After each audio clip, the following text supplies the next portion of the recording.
And there we go. Everything's working great. Hello! Hello, everyone. My name is Fiona. I use she, her pronouns, and this is Too Long Didn't Read Tabletop RPGs. Hello, Super Dylan. Hello, hello, hello. Hope you're doing well, my friend. How are you doing? How are you doing?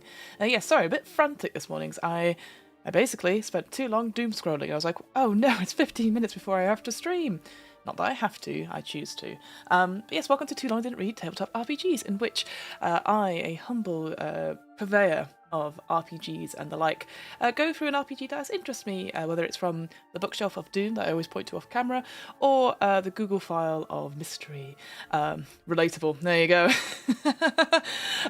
Yes, and so we spend an hour or two just going through a game that's caught my interest, or I've used the random number generator to help me out on this. I hope everyone is doing well. It's fairly warm here as always, but it's been good. I've been getting out and about, and just nice to walk out in the sunshine. It's been a while since I've been able to do that.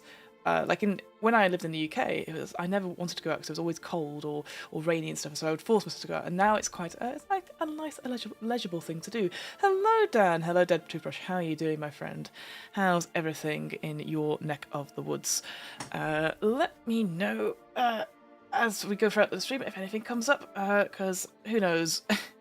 It's far too hot here. Oh, what's the temperature with you, Dan? We've got a cool 23 degrees Celsius here, but it was over 30 last week, and I'm very glad for being indoors. Today, friend, 29. Oh, Dan, I'm so sorry. Thoughts and prayers.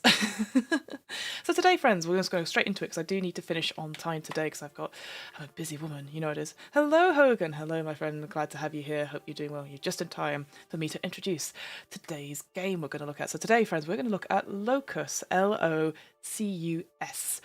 which is an RPG published by Cobblepath Games.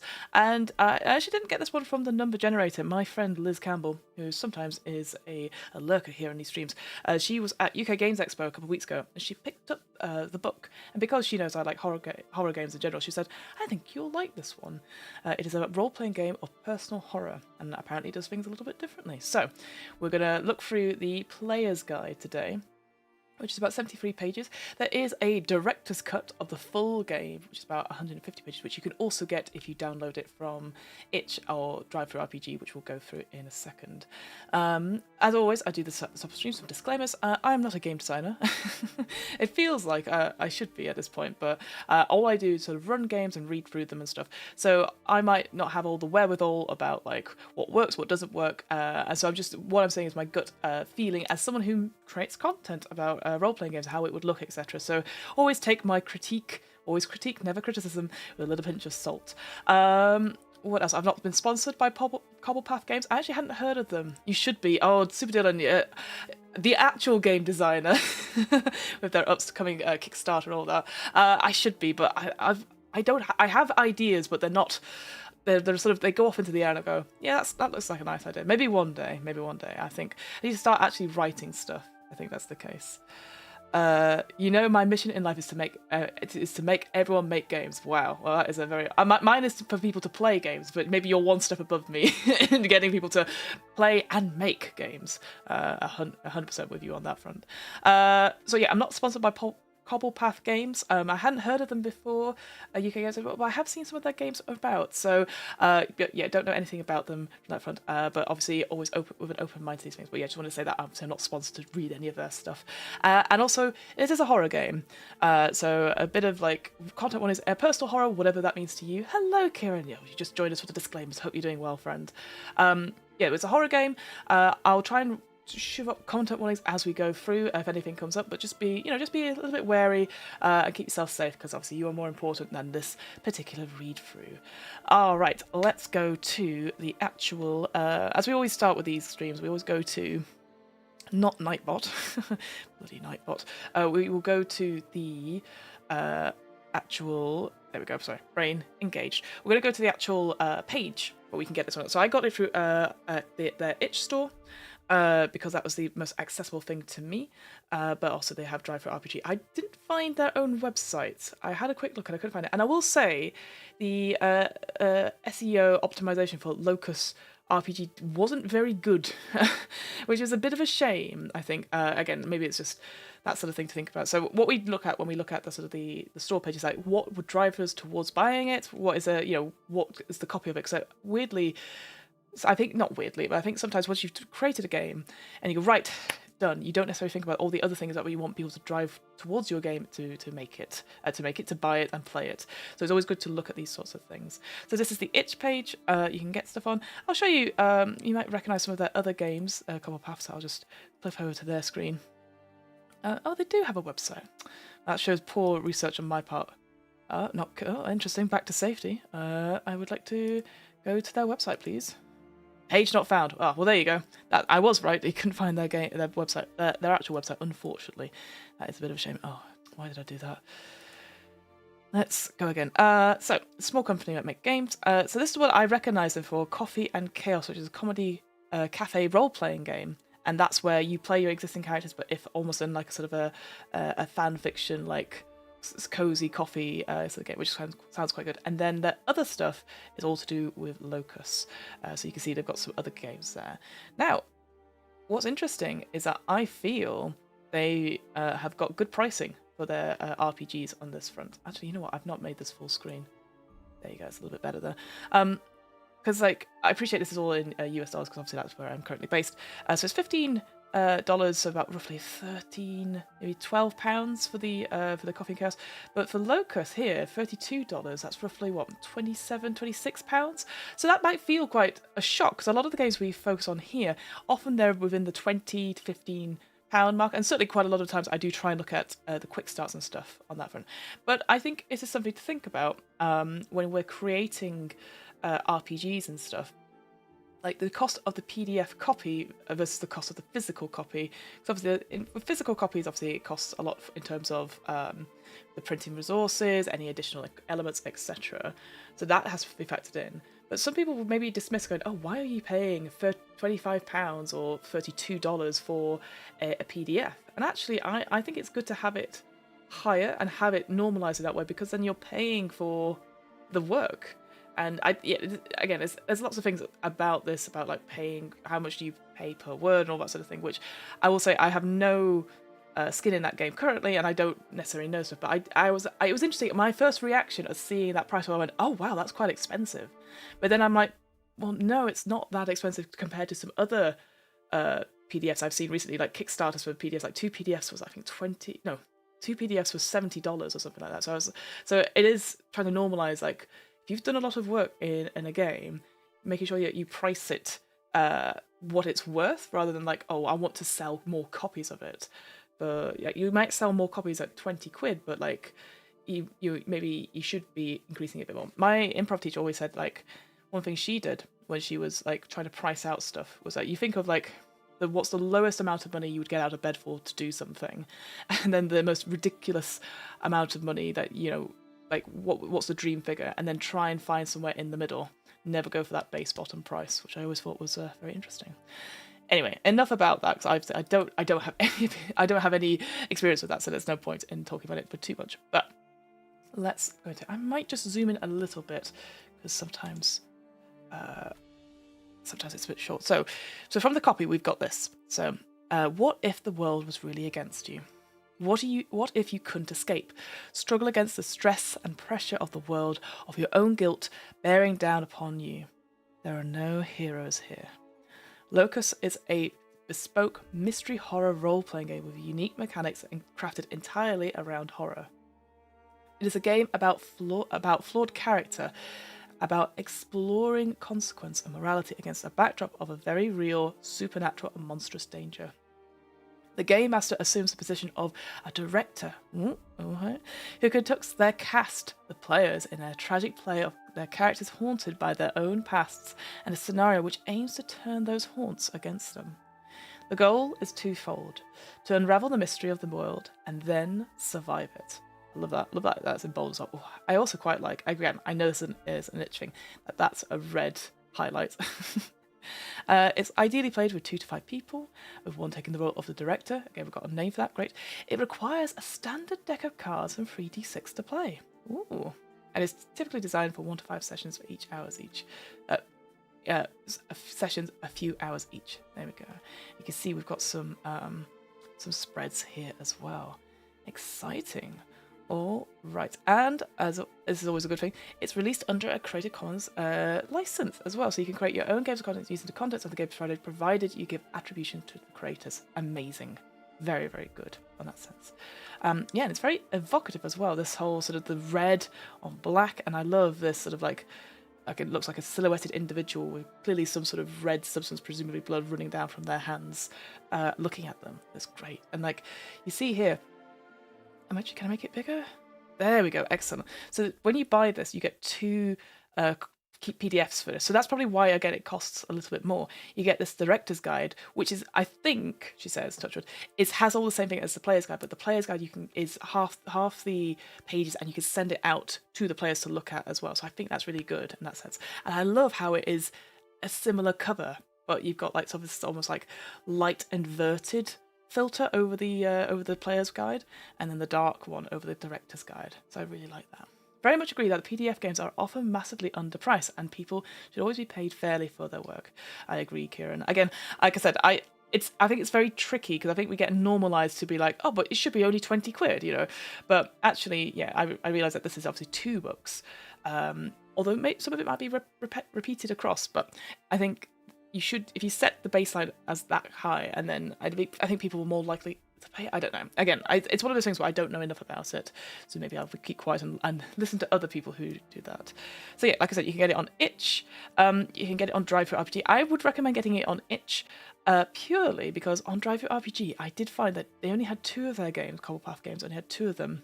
And here, if you wanted to support them for more, there's just a whole lot of other things, and they have this business card game jam as well, which again, just something interesting and different. And I will say, Locus, it was just the core game you could get on Drive-Thru RPG. Here, we've got some other stories or scenarios that you could also get as well. Yeah, you get this Dreadful Futures one here, advice and guidance for creating Locus games in science fiction settings. Ooh, interesting. All right. Oh, hello! I recognise this game. Yes, Liz Campbell. I was singing your praises about recommending it to me a few weeks ago. So yeah, I was like, I'll put it on the list, and so it has now come up. So we're going to have a look at it here. All right, so that is Cobblepath. We've looked at the actual copy and stuff, and we're going to go over to. She says, trying to find the thing. I'm going to go over to the actual game itself. So like I said, we're going to look at the player's guide rather than the director's guide, just because I want to see like how much we can get through in an hour. Kira says, I really like the lighter cover for the player's guide. It has a foggy effect, which is delightfully atmospheric. I agree. I like how they've not gone for 2 different covers, which I think they could have easily done. And like I said, I like the idea of being able to like, here's your guide, rather than having to share one PDF and say to them, we read the first 70 pages, but no more. And it also, I guess, again, with the director's guide, obviously it has the base game, and then obviously, how do you run this game, how to create stuff. You don't need to worry players with that, I guess. So, as I said, this is 73 pages. We'll get through as much as possible. I'm going to say, because I had a quick look yesterday, I was very excited by this. It has alt text. I know. I am actually super delighted by this. I don't know, because I wasn't even looking. I was just setting it up yesterday and having a look, and I just happened to leave my mouse on it for a little bit too long, and it came up. So I will read as much alt text as possible. If I miss an image, and you're like, I want to know what it says, do say so, because I go on about alt text all the time. I know it seems silly, but as soon as I found it in Wander Home, Possum Creek Games, I've been on the hunt for good alt text. I think it's a very subtle skill that everyone should do. So, on the page, I appreciate you can't see the alt text. It comes up as a pop-up, and because of the way I've captured the screen, you can't see it. But I will read it out as much as I can. That already makes me more likely to buy it. I mean, we'll see. Again, I appreciate horror is, your mileage may vary. So, it says here, a light grayscale image. It appears to be an industrial site with a person on their knees in the lower centre, looking at his hands. Above him, the girders and concrete pillars and other pieces of construction hang, forming a shape that resembles a giant monstrous figure reaching down towards him. The person's hands drip a vivid red blood, the only colour on the image. Atop the artwork are red words that read the following from top to bottom. An RPG by Cobblepath Games, Locus, a Player's Guide, a role-playing game for personal horror, Jack Milton and Stephanie Williamson. How simple is that? I actually didn't. Again, I was like, I didn't even see that as construction work. I saw that as a horrible creature. But how cool is that? Again, we get that little like thinking behind the brief of the image. And again, I like it how it's just like, here's the image, and then on top of it, here's the text from top to bottom. Very simple and straightforward. Now here's the other thing. I'd appreciate. The reason I'm going through this slowly.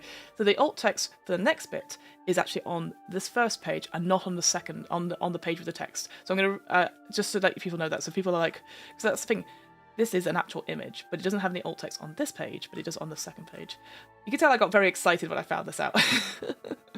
So, and I will say, just having a quick look through it, all it does is just repeats the text on this page because this is an image, but that's fine. Presumably, the reason it's an image is because of this sort of art behind it, where it sort of like tries to enhance and blur the words slightly. So, it says, "Temptation is the dark descent, lurking in the shadows and beckoning you onwards. Temptation burns a fire in your gut, your heart, your head, turning your sense and logic and restraint to ash. Apathy is the void, the hole in your chest, a great weight tying you down. Apathy watches, with eyes blinded by fear and futility, doubt and strife, for the price is too great and your pocket too empty." You know what? I'm going to zoom in a little bit because I appreciate people might not be able to see it. Discord, not the app, is the betrayal, the sundered song of friends and family, the rickety bridges burnt. Discord scorns and holds all in contempt, driving all away with naught but the follies of suspicion and pride. Malice is an ugly thing, a hollow husk of an unfocused fury and dried up compassion. Malice corrupts and hardens your heart and drowns out your love in its despairing, ferocious screams. Amazing. No alt text here, but they've got the credits, which is excellent, and the rule system designed by Jack Milton and Stephanie Williamson. Brilliant, brilliant. First published 2020. Interesting. I did not realise, I'll zoom out a little bit, did not realise it was a Kickstarter, so there you go. And again, as I said before, on the previous one, is that I always think it is very nice to have the Kickstarter credits to people at the front of the book rather than the back. And whilst I guess it makes more sense to be like, here are all the acknowledgements and the thank yous and stuff, I just think it's a nice little thing because that when you open it, because normally, I don't know about you guys, I read from the beginning and be like, oh, let's go through. So it's nice to actually see, oh, here's my name, here's my stuff, rather than being hidden away at the back. I know that's maybe just me thinking about it, but yeah, I quite like seeing it there. All right, so we only have sort of an introduction, an appendices, and then 3 chapters, so 5 things in total. The introduction about what Locus is, how to play, characters, and interacting with the world. So the absolute base core things we would need to know as the players.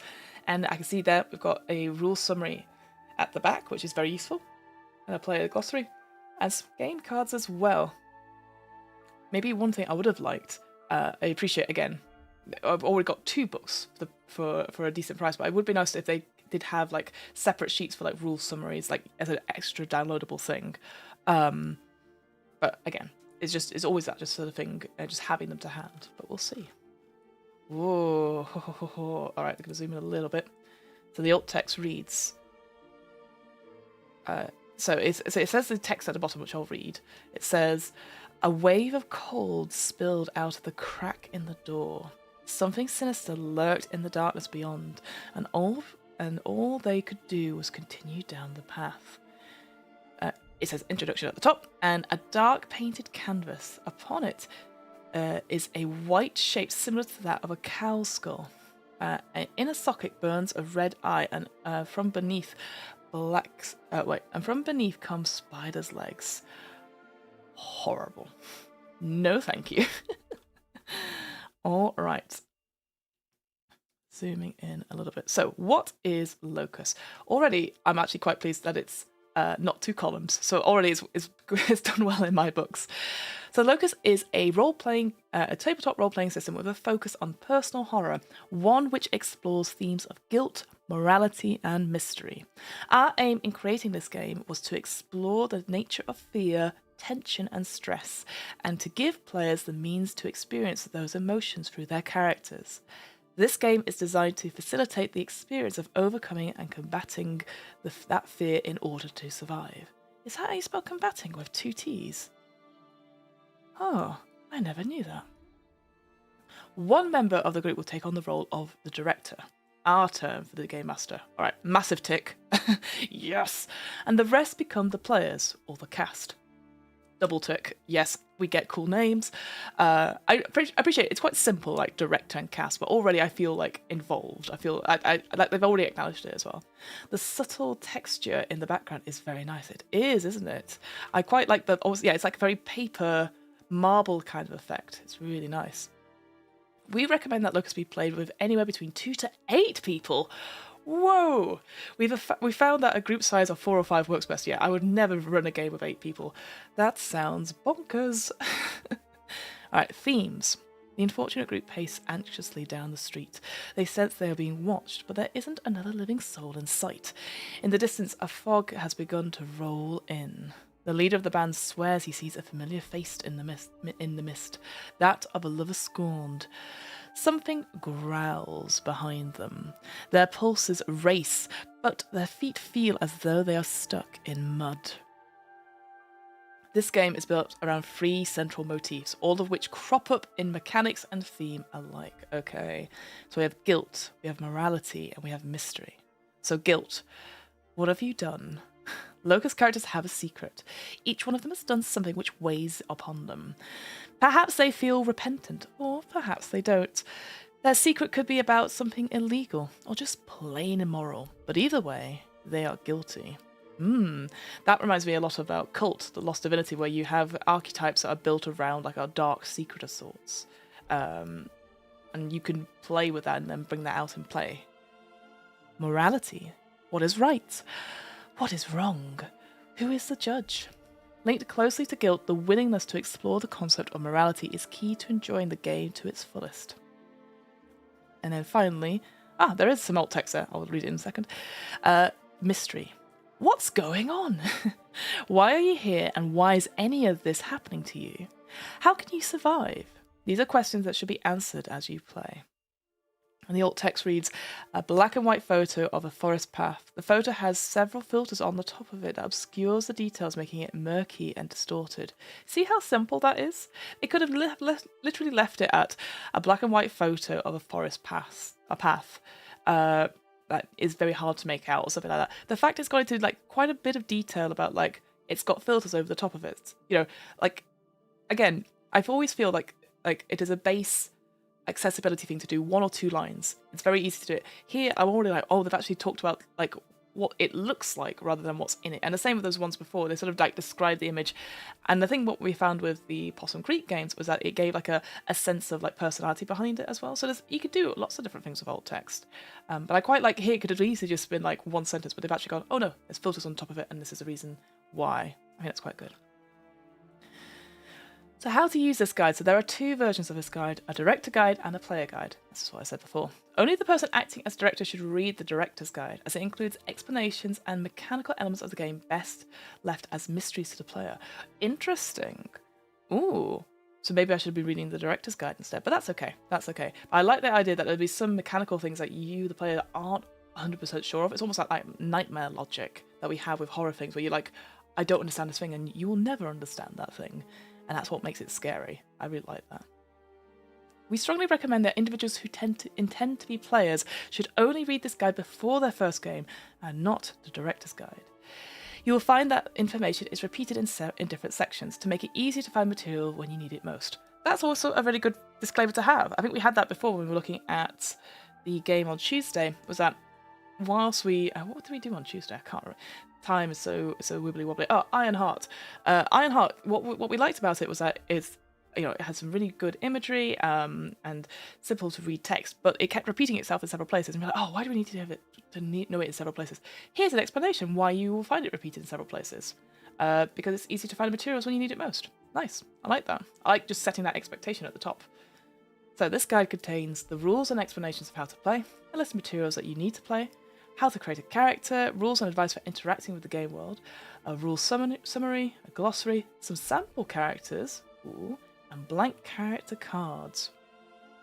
The director. Directors oversee the story and the game. Each game needs one director. Directors handle the majority of the behind-the-scenes work in secret, managing the background plot, refereeing any rules disputes, and playing any characters or entities not controlled by you, the player. Typically, a director's role in a game is to describe a location, situation, or event. They then allow you to explain how you wish to interact with it and describe the results of this interaction. In addition to this, directors will control adversaries and play as any non-player character, what we refer to as foils. See, even non-player characters get cool names. The director will determine their actions and even roll dice for them when appropriate. Okay, I still have to roll dice. Fine, okay. As this is also a mystery game, it is expected that the director will hide things from you. The director will make dice rolls in secret, and this obfuscation is wholly intentional.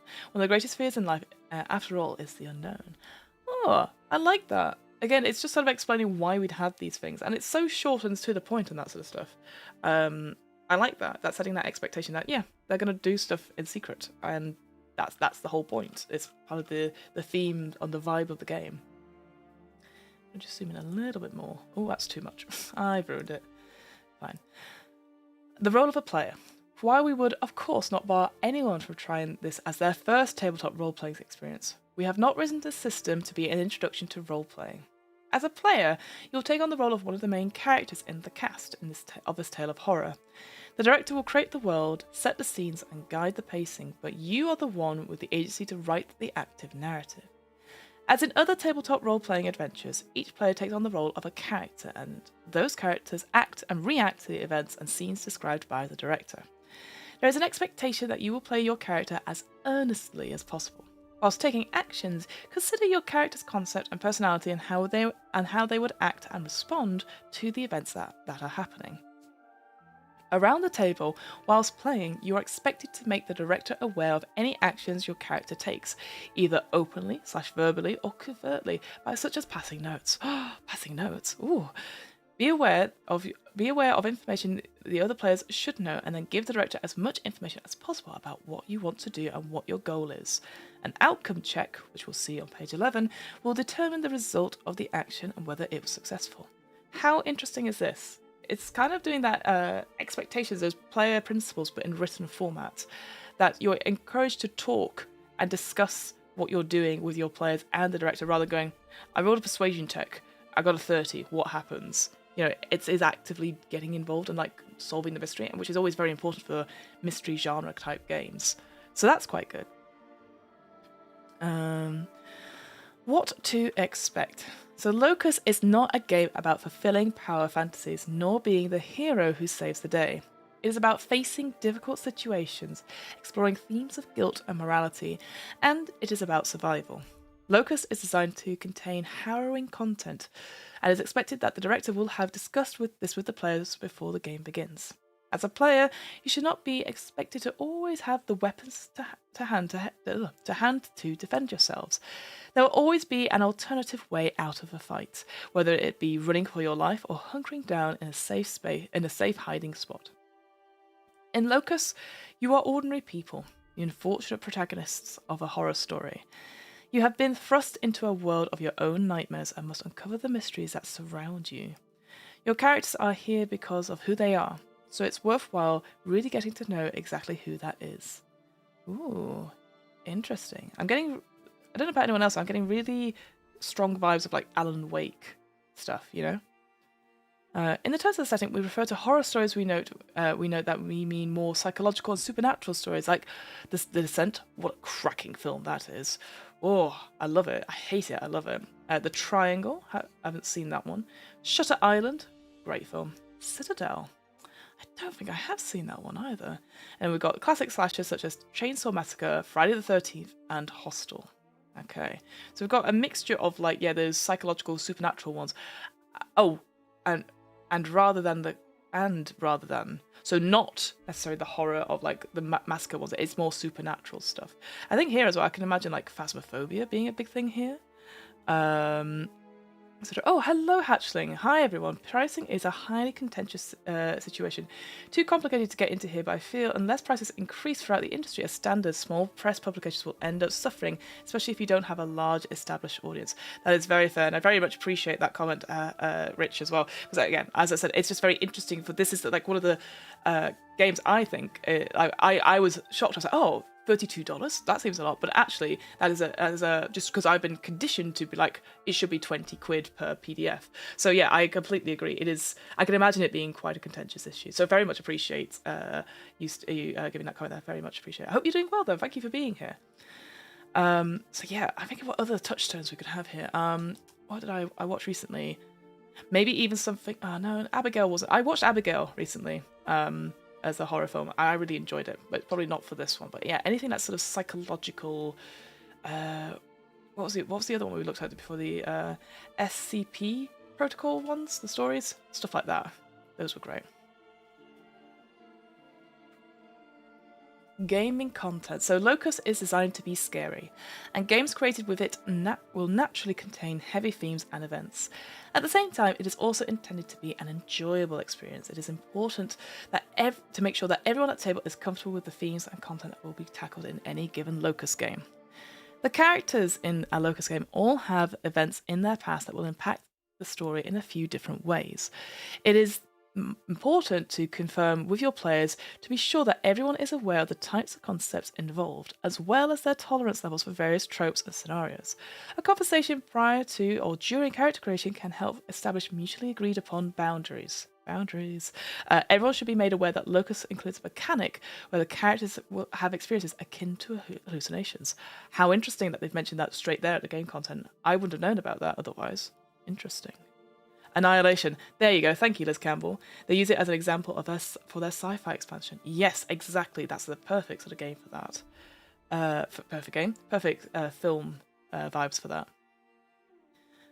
You know what? I will say, just because I didn't see it, and it's just something because I know, Kieran, you brought it up before, it would be good to have something like that, like some sort of content warnings on the itch page and the drive-through page, like as a sort of things that this game will include. Like, we know it's a horror game, but like the sort of thing about hallucinations, that should probably be something there. Like memory loss and memory manipulation is also something that people aren't keen to play as. So just thinking of that from what we talked about before.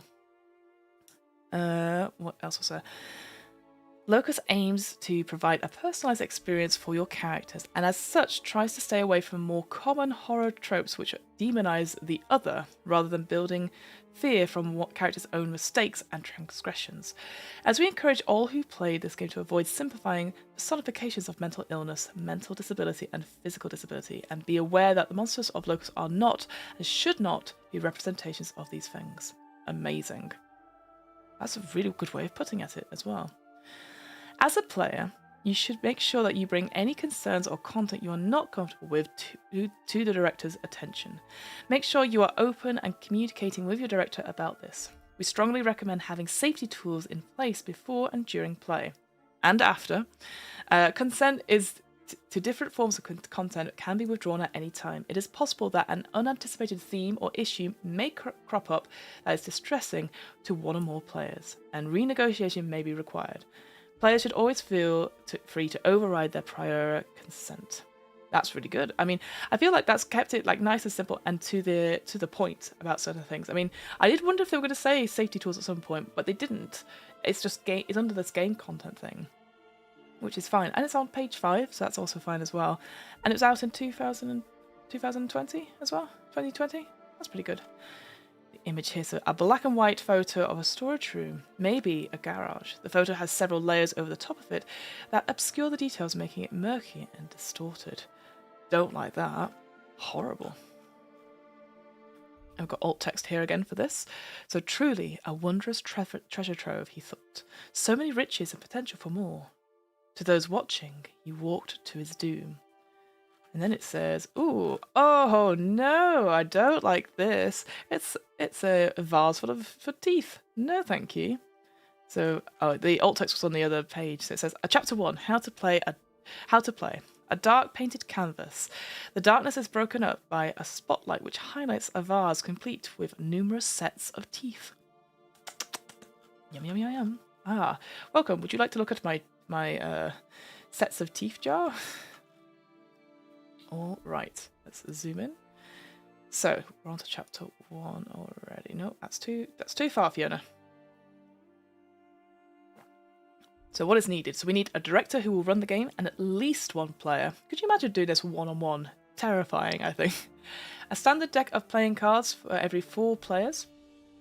If you have 5 or more, you'll need an extra deck.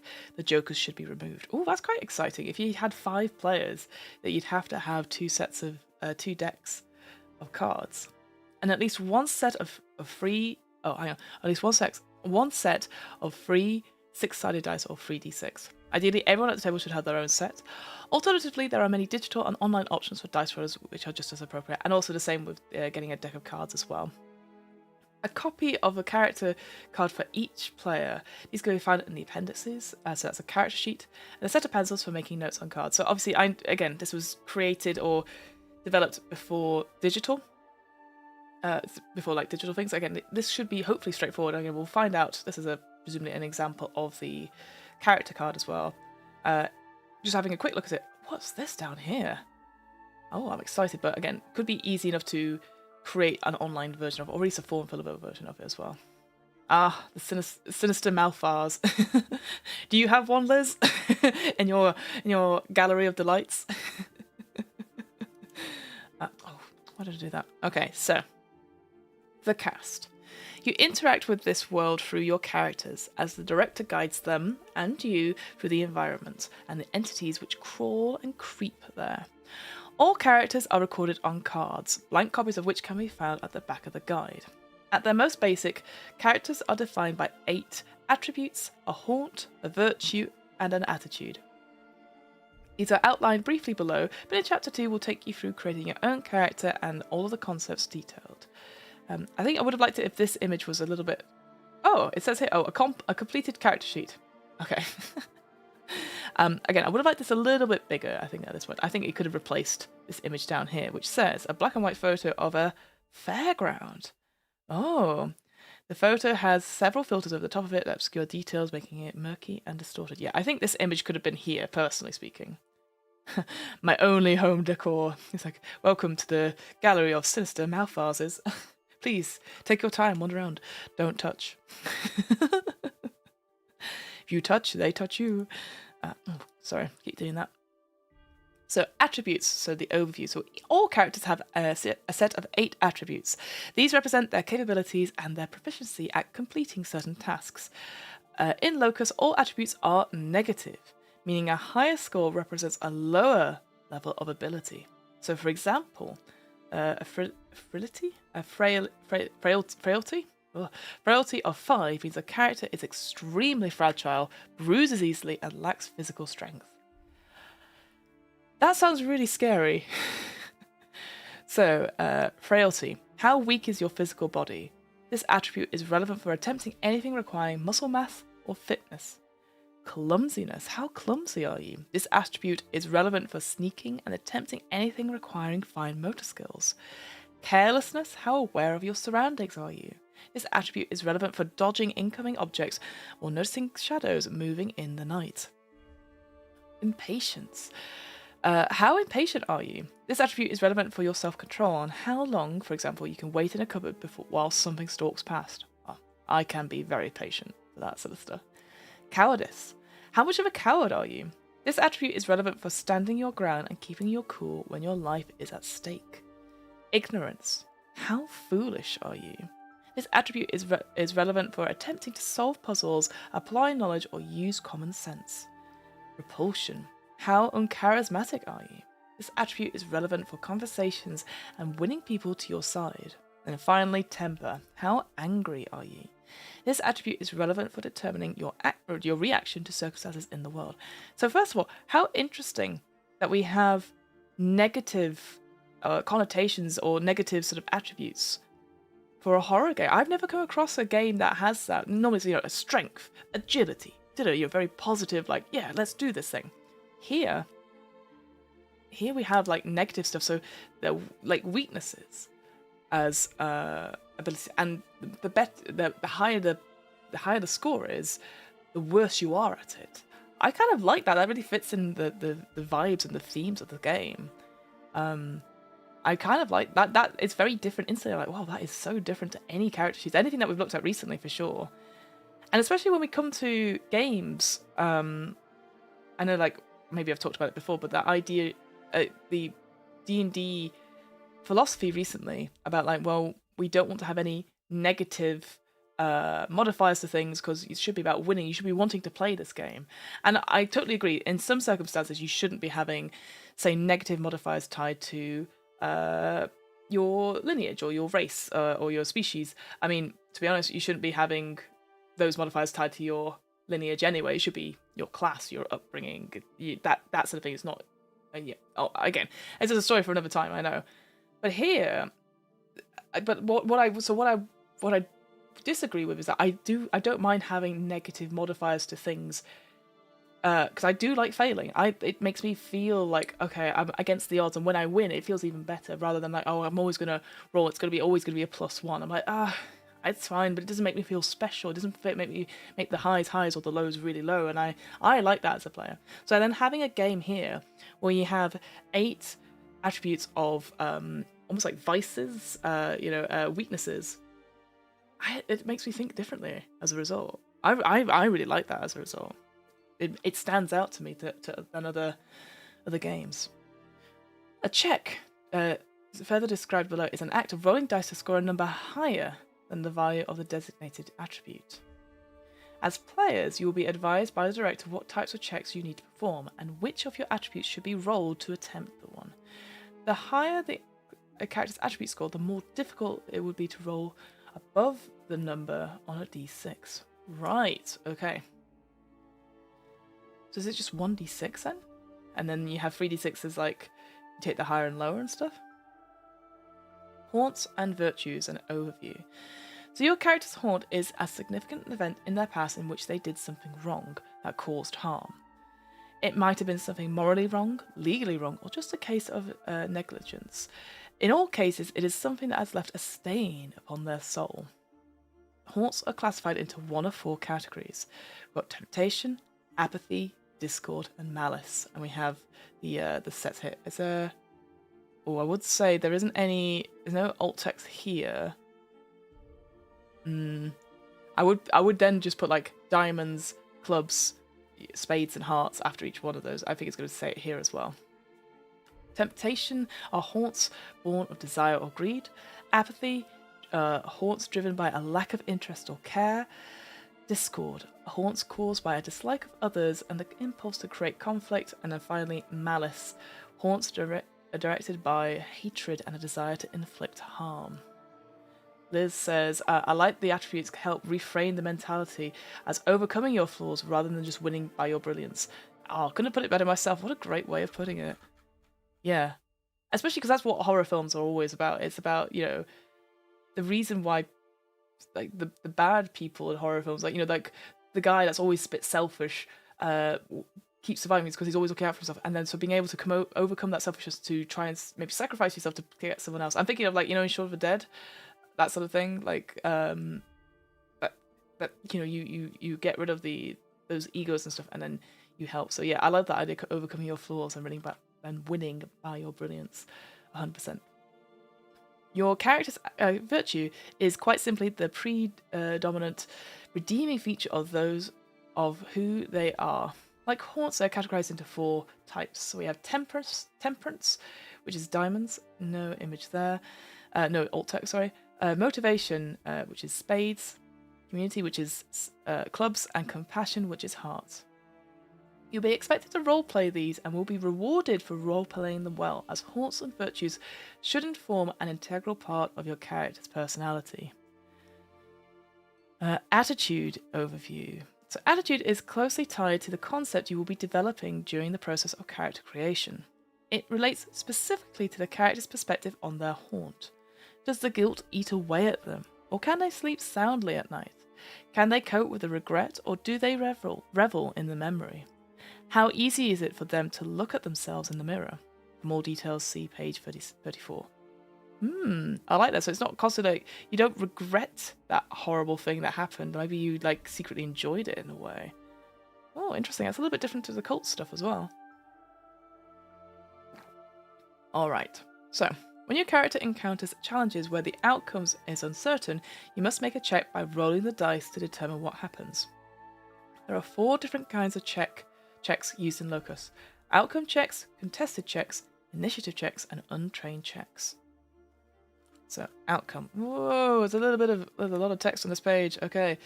So, outcome checks are the standard dice roll in Locus. They consist of rolling 3d6 and checking 1 die against the attribute on a character's card that best suits the intended action. The die result used is dependent on the difficulty of the roll. Hard rolls use the lowest of the 3. Medium difficulty rolls use the middle, and the easiest rolls the highest. Well, that's different as well. I like that. Like hard, medium, and easy as the difficulty checks. And that's quite cool. I like that. The target is to roll higher than the attribute value on the designated die. If the result is higher, then the action is a success and resolves as the character intends it to. If the result is below the attribute value, then the action will usually still succeed, but the outcome will not be as intended and consequences will occur. It is the consequences of my actions. Oh no. So there's like 3 stages to this. So I like the idea of setting that difficulty and it depends on the dice you use. I quite like that. In the case of a failed outcome check, characters should typically be allowed to succeed at the broad aim of the action. Wider consequences of that failure will be dependent on the nature of specific outcome check and may be in their favour or not.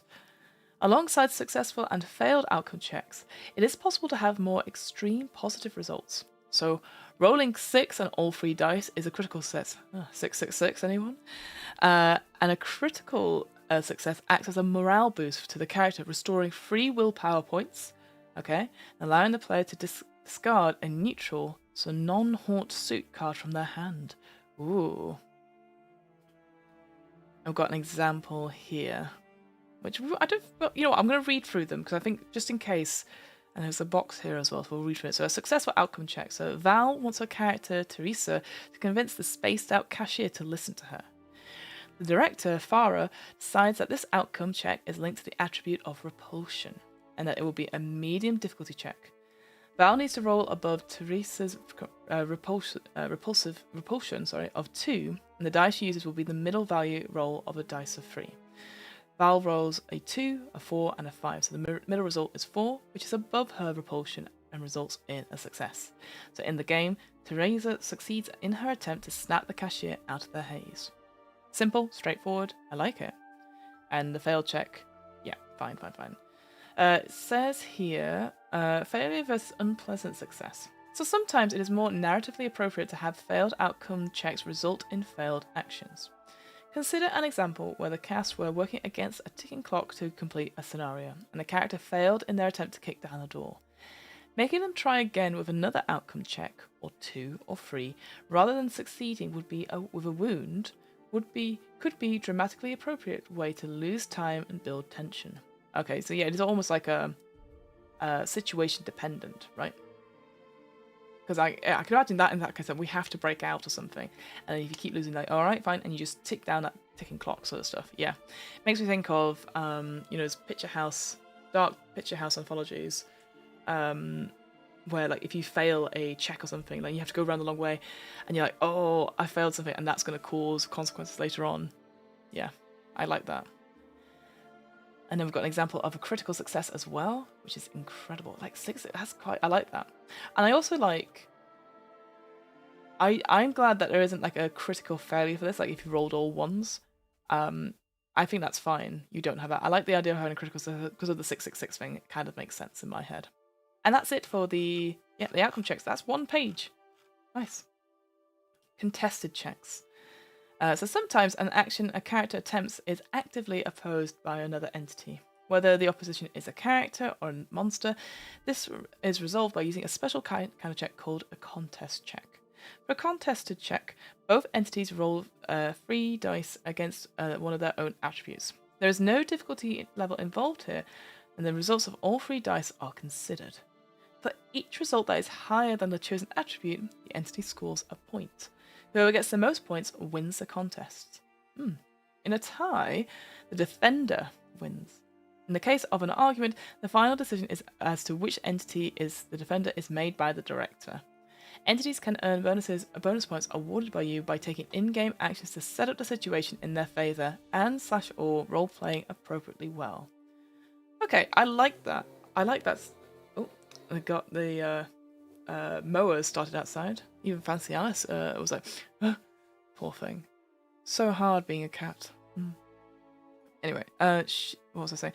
So I like that. I like that it's different, but it's not too complex. It's not different as a straight thing. So, straight contests. In the case of a tie in a situation where there is no defender, so a tug of war, for example, the tie results in a stalemate.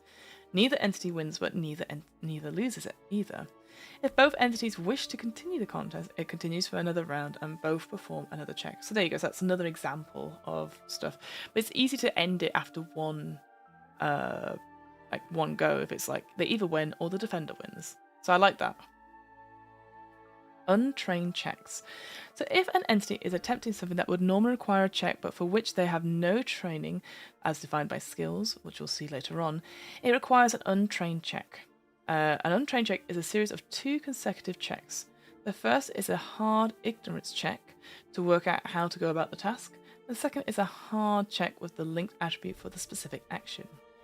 Actions which require untrained checks take longer within the game than those require a standard outcome check. It is the director's discretion as to exactly how long, but the delay represents the time it takes to figure out how to perform the task before actually performing it. Okay. Ooh, what's that? Don't like that. So it's a rough sketch of a drawing of some bandages. They are stained with blood and are crumpled as if they've been disregarded. And then we've got an example of an untrained check here. I do wonder, I'm just going to zoom out a little bit. I feel the untrained check should have been on its own page with this image, and then there should have been another image underneath the contest ones here. And each could have had their own page, because there's like this massive gap here. Understanding difficulty. So checks have difficulties that affect which of the 3 dice results you use. Difficulty set by the director and based on the type of task, training levels involved, and other environmental factors. Easy difficulty represents actions but which most people can expect to be successful, but those with a lack of skill or talent or physical ability in the area still could fail. Cooking a simple meal would be easy and is the only most unskilled, careless, and unlucky who will encounter failure. You've not had my cooking then. Medium difficulty represents actions which could go either way in terms of success, but are generally more likely to succeed. The first attempt at putting together a piece of furniture is something that most people might be able to do, but it's entirely possible that things could go wrong.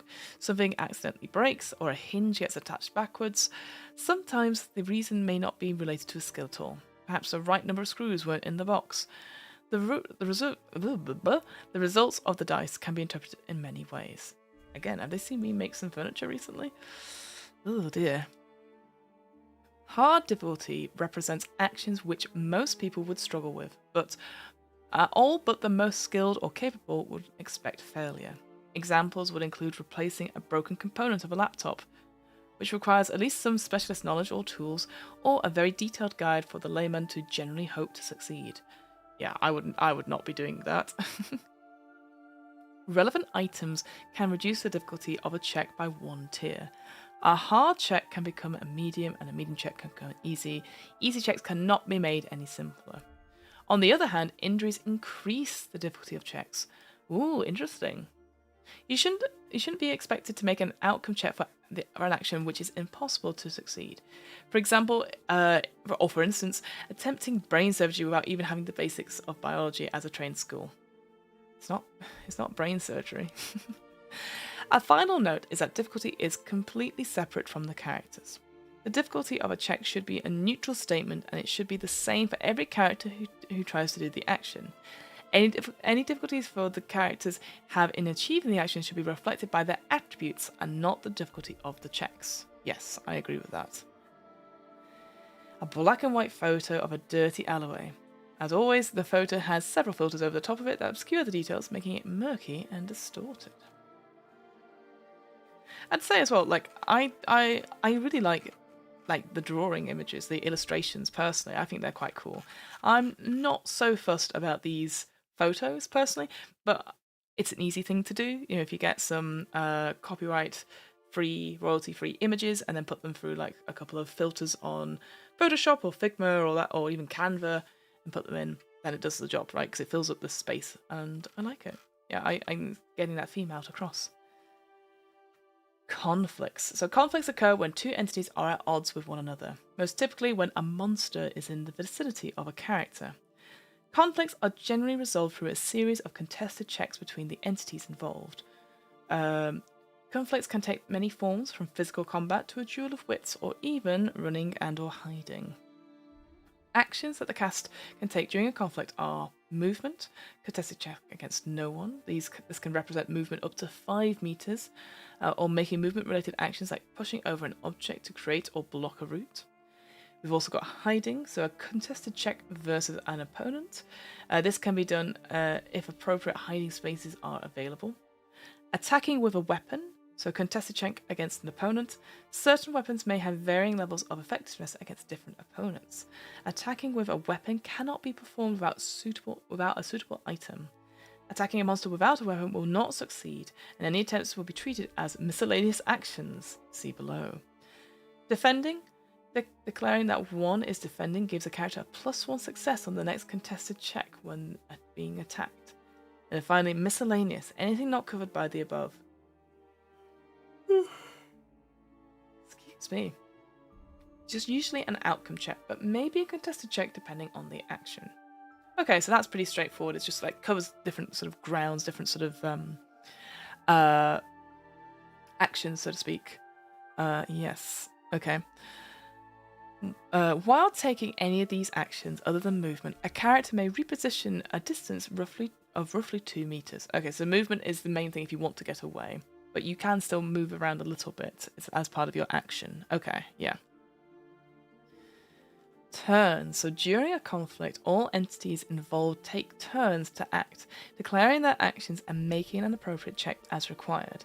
A full set of turns, one for each entity involved in conflict, is referred to as a round. Yep. If a check is contested, then all other entities involved will also perform checks during the action. For example, if a monster is searching for the cast, then it will make a check against its search attribute, whilst all members of the cast could potentially be found, must make a contested check to avoid detection.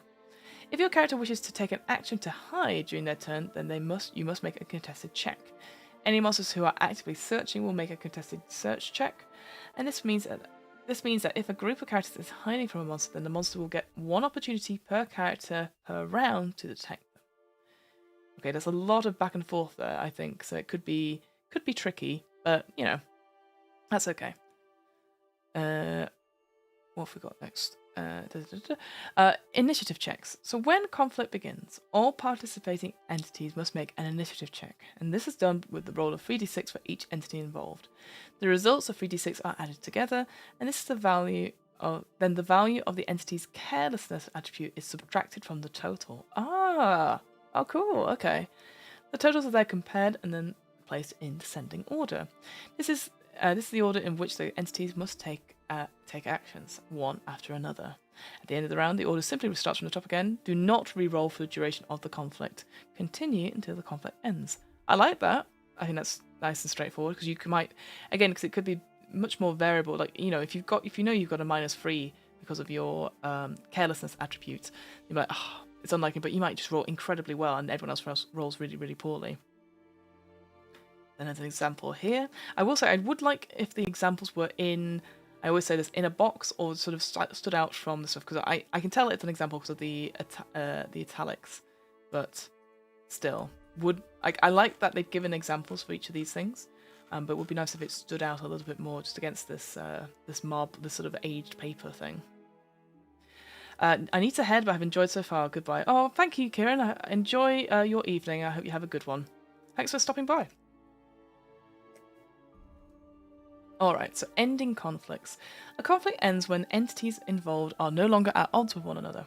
This could be due to them escaping one another, hiding, or a monster's failure to detect the cast. It could also be due to escape from a monster or character.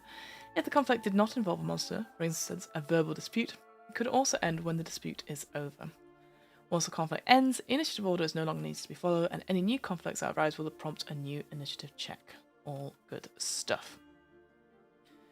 We have a black and white photo of a tunnel in a wood. The photo has, as you guessed it, several filters on the top that obscure the details, making it murky and distorted.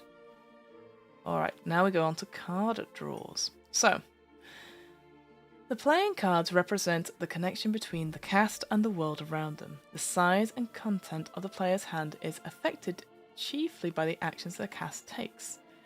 As your cast interacts with the world, you will build hands of cards, the size of which represents the weight of the world upon your character. Ooh, okay. So each of the 4 suits of the deck represents one of the 4 types of vice and virtues. So vices are temptation, apathy, discord, and malice. And virtues are temperance, motivation, community, and compassion. And each of those are assigned to suits. So temptation and temperance are diamonds, apathy and motivation are spades, discord and community are clubs, and malice and compassion are hearts. I do like how there's almost like opposite emotions or opposite like concepts to put together, like discord and community, apathy and motivation. You know, I quite like that. Each character has a connection to a type of vice and separately a virtue, which goes into more detail later on. So, the player's hand. You can consider your hand size a role-playing prompt. The number of cards in your hand directly represents the effect the world is having on your character. The more cards that appear in your hand, the more present your character's mind the more present in your character's mind their haunt is. To alleviate the burden, you must find ways through your in-game actions to discard cards from your hand. Note that the cards do more than just above, but many rules surrounding cards are specifically for the director's eyes, although you'll be able to work these out as you play. Oh, how interesting. Oh, I like that. Again, I thought the dice mechanic for making checks and stuff like that, don't get me wrong, I think that's great, but I want to know what we can do with cards that there are other rules for. Ooh. Okay, so accumulating cards. During the course of the game, characters will encounter situations which will have a significant impact on them. These are represented by you drawing a card from the deck and adding it to your hand. Situations that result in card draws are the end of every hour of real time. Ooh, I like that. That's scary. That feels very real. The character experiencing jarring visions or hallucinations, or acting in accordance with their vice. When you draw a card, there are 2 potential outcomes depending on what suit is drawn. If the card suit matches that of your character's virtue, you gain 3 will points and discard the card immediately. If it is any of the 3 other suits, it is added to your hand. Okay, great. Note, a large hand size is a bad thing. Oh no. Okay, so in Locus, I'm just reading from the other box of player responsibility. The onus is on you to keep track of times which you should be gaining benefits, like gaining willpower points and the opportunity to discard cards, and flag them for the director for confirmation. This is to share out the responsibility of keeping track of certain elements of the game. The director will be keeping track of everything bad that occurs. I like that. This is because obviously you need to know, like, oh, this is going to help me, so I want to make sure that, oh, I think it's this to discard the cards, etc. So, like, I think, yeah, it's on you to be like knowledgeable, that sort of thing, engaging in and helping out the director, because they won't remember everything. And similarly, like, again, this sort of dark secret stuff, that's where those sort of messages to the director could be like, hey, I think this would be a cool thing for my player character with the dark secret. Do you think we could do something about that? I think, like, rather than expect the director to do it all for you, just because they've got loads going on, to be honest with you. Okay. To shed some of the ever-increasing weight of the world bearing down on them, the characters may find relief either through experiencing things going in their favour or by showing the world the best of themselves. This can be this translates into the following gameplay. You have 5 opportunities to to remove a neutral, non-haunt card from your hand, and these are: your character acts in accordance with a virtue not their own, not their own. You roll a critical success, so those 666 on a check. The character performs an act in accordance with their own virtue. Your character resists the urge to act in accordance with their haunt, or your character acts in a way notably opposing their haunt. The last 3 opportunities in this list give you opportunities to remove a haunt suit card instead of a neutral card if you so wish. So these 3 here. Okay. Again, I maybe would have made that a bit more visual, perhaps. What may constitute as an act will vary according to your director. Generally, however, it should be an action which is narratively impactful and has at least one of the following characteristics: displays character development, ultimately inconveniences or injures the character or other cast members, I guess with consent, and is role-played very effectively. At the start of the game, the deck is shuffled and every player draws 2 cards in turn. If matching the virtue cards are drawn, seen above, it will result in you gaining 3 willpower points per virtue card. You then discard the virtue cards and then redraw. So everyone begins with 2 cards in their hands, and I will guide this process. The director will guide this process. Okay. Willpower and stress.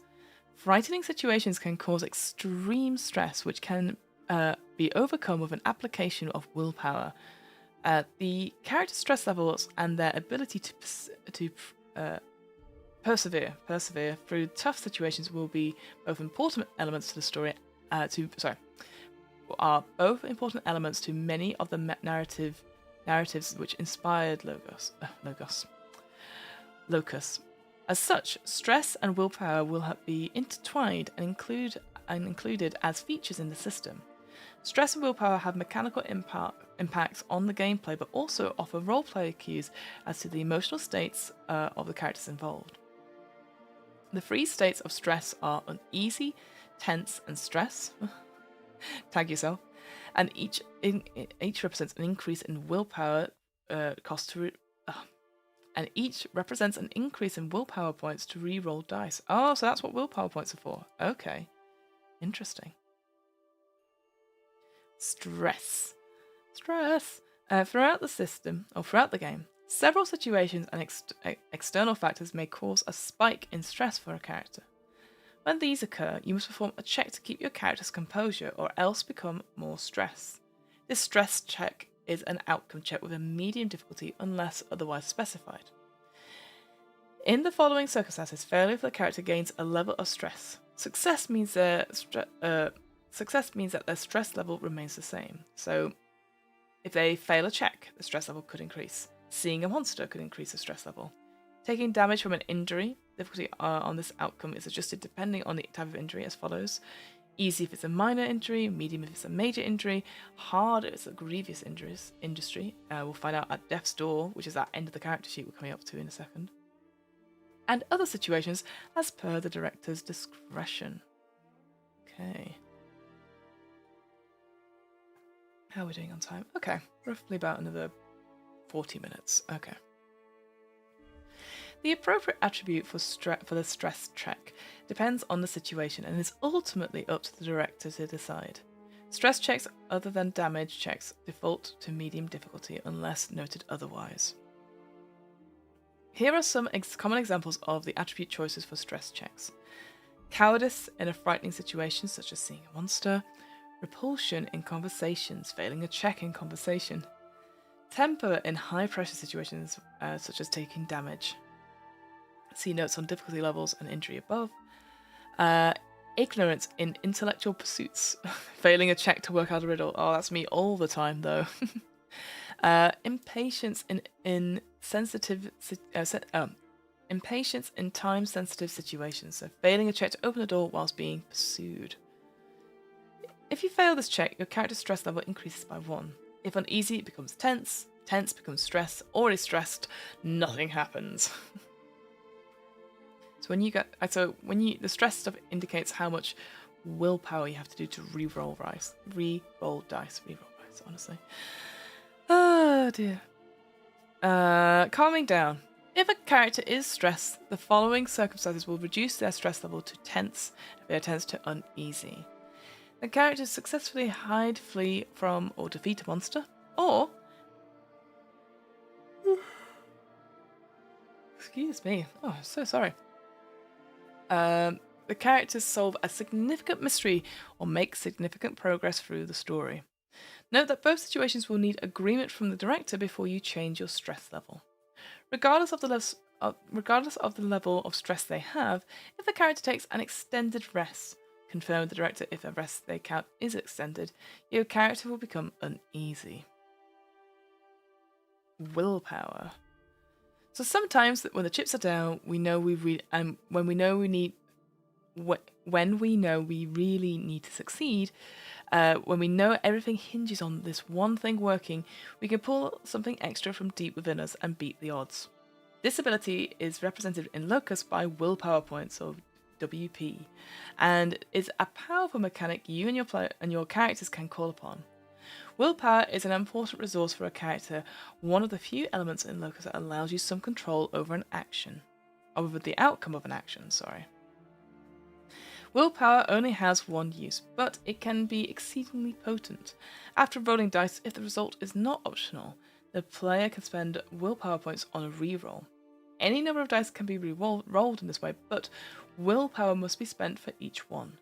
So the number of willpower for a single reroll is determined by the character's current stress level. The number of will points. Oh yes, there's no limit to the number of will points that can be spent on a single roll. There is no limit to the number of willpower points that can be spent on a single series of rerolls. So you can do it as long as you have the willpower points. So at uneasy, it costs one. I see. 1 willpower point to roll up to 3 dice. When you're tense, it costs 1 to roll up to 2, and then stressed, it costs 1 to reroll 1. So yeah, it gets to a point where I'm going to reroll all 3. It'll cost you 3 at the top if you're stressed. I understand. Then we get another example here. Then we've got gaining willpower. So each of the casts start the game in Locus with the same number of will points, which is 5, plus any additional earned by the initial card draw, so that's starting hand. This is not static. There are ways to gain willpower points during gameplay. You can do it in the following circumstances. So when you draw a virtue card, you gain 3 willpower and discard the card. When your stress is low to an uneasy state, you gain 3 willpower. When you roll a critical success, so 6s on all 3 of the d6 of an outcome check, you gain 3. You can discard a neutral card, or a neutral card there. See it? Neutral card? Oopsie. When your character performs a significant action in accordance with their vice, they can gain 3 willpower points and draw a card from the deck. If you draw a virtue card as a result of this, you must discard the card drawn, but you do not receive any additional willpower points for drawing a card in this instance. Oh, that sucks. Boo, don't like that. When your character performs a significant action in accordance with their virtue, they gain 5 willpower points, and you may discard any card from your hand. Ooh. As with cards, it is your responsibility to alert your director to a willpower point gaining situation and ask the question, do I get willpower for that? Do I level up for that? Alright. Then we've got Death's Door. So unlike many role-playing games, Locus does not use a health point system. There is no adjustable hardiness or constitution score. If a bone is broken, it is broken and there is no magical remedy. If something is fatal, it is fatal. There is only a tracker to monitor the character's steady creep towards death. So at the bottom of the character cards, you will find Death Door trackers, 3 symbols divided into thirds, and then those sections divided into thirds again, for a total of 27 segments. As a character takes injuries, you will fill these sections and symbols. Injuries are added at the severity the character receives them, and do not upgrade them through consolation of lower injuries. So, okay, 3 minor injuries do not become a major injury. If at any point of the game, all 3 of these symbols are filled through the combination of injuries received, your character has died. On the back, it should have a gap there, shouldn't it?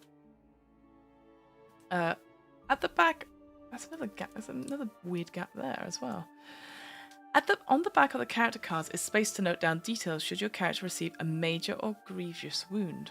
A short summary of the injury and its severity is all that is required here. This is on the back of it. Okay.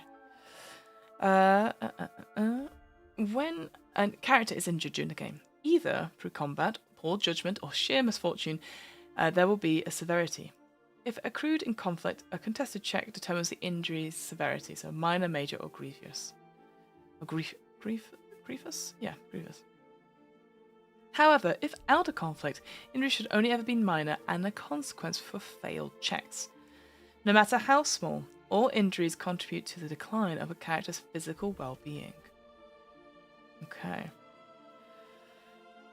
Minor injuries. So the cast can sustain a fair number of minor injuries. These range from bruises and small cuts to sprains and first-degree burns. These are wounds which cause some irritation and pain, but will heal in a matter of days or weeks without intervention. On sustaining minor injuries, nothing needs to be noted on the back of the character sheet, but you must fill in one segment of death's door. Then we've got major injuries. So major... Oh, wait. We want to check. Oh, here we go. Sorry, I had been forgetting about these. So, okay, so each of these images has some alt text. So it says here, a filled out character sheet. Top half fades out in a gradient to highlight the free circular death door symbols. The death door tracker has been filled out with 13 segments filled. This means that one full symbol has been filled out and the second has a third plus an additional segment filled out.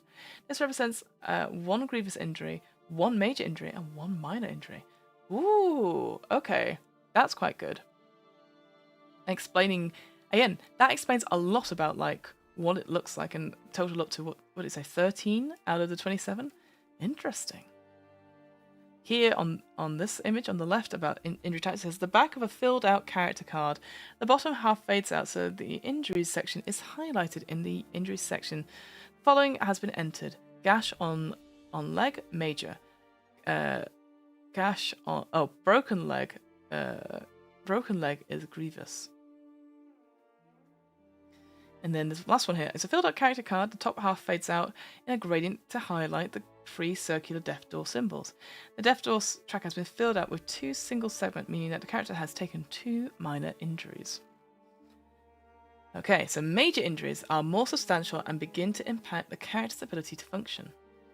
These are injuries that cannot be ignored, such as fractures, light concussion, second-degree burns, and sprained ankles. Some may require immediate first aid or perhaps even the emergency department.